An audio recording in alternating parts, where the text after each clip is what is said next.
Hi, I'm Kirby James from the GYST Method, and welcome. Welcome to our web environment where you're going to get a chance to get to know us. The place to start, I think, before understanding myself, Nicole, and others, is to understand where this idea of GYST actually comes from and how it fits in and what makes us different. The story can go back to all of our careers and the way we've worked, but really there was an event, and it was last November during elections, that crystallized this idea of how we wanted to explain our business practice that we've been doing for so long. It really all started with the interview of a mayor elected to a city near where I live. And as he was being interviewed, a key point was brought out, and that was that he, until recently, had been a raging, very ill alcoholic. His disease had defined his life, and it had pushed family and friends away, ruined relationships, bankrupted him, left his health in poor condition, and really taken away any chance of achieving his potential. The interview really struck a chord with me because I heard him describe his GYST moment. After yet another episode, his sister came to help him. And his sister arrived and really said a couple of things that resonated deeply with me. The first thing she said to her brother was that she believed in his potential. She believed that he was so much more than the world had seen. That's core to what we believe at GYST. We believe that individuals have a level of potential that none of us ever achieves. And when two people come together, they can achieve more than they can alone.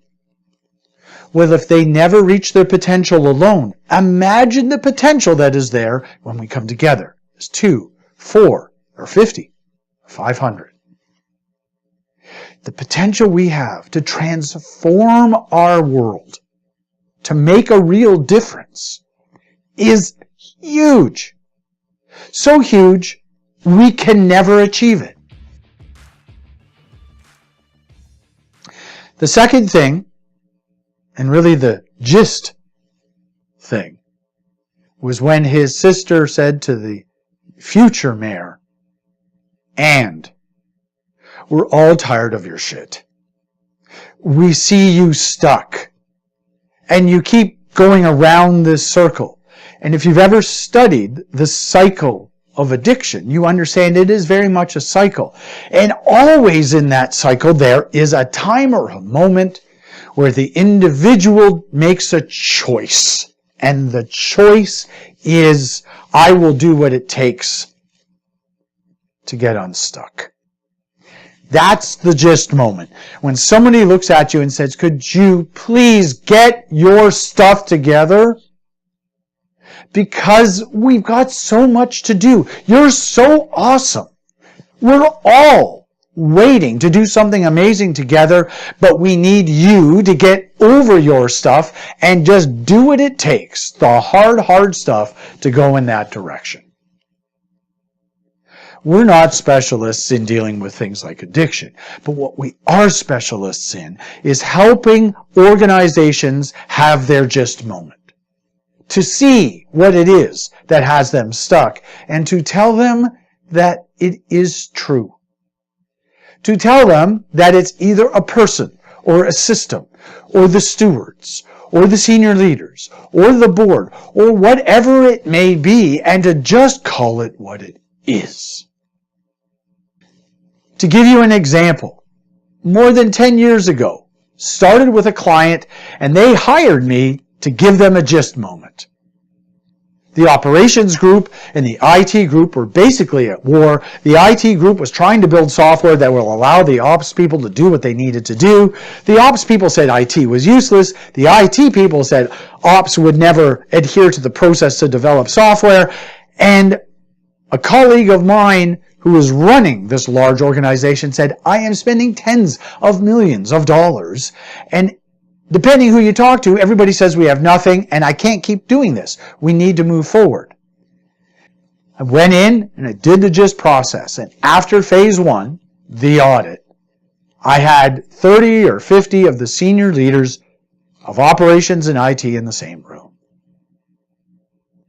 And I told them the truth. And it was a truth they knew. It was a truth some of them suspected. And I told it to them straight. Because until that frank or blunt truth is told, people are playing games with their version of the truth. This horrific abomination about what is real that is being used around the world right now.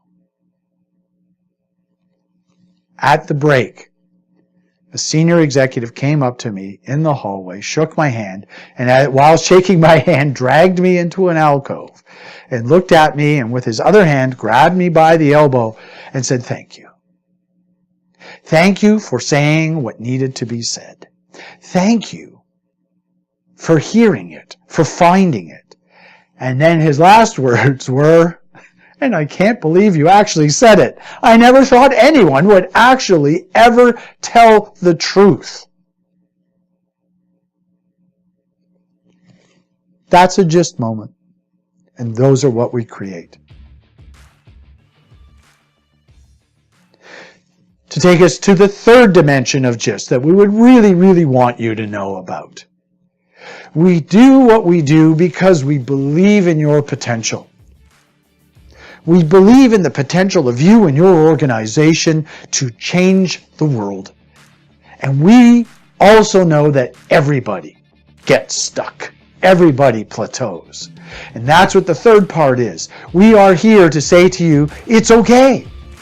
You're awesome. You have amazing potential.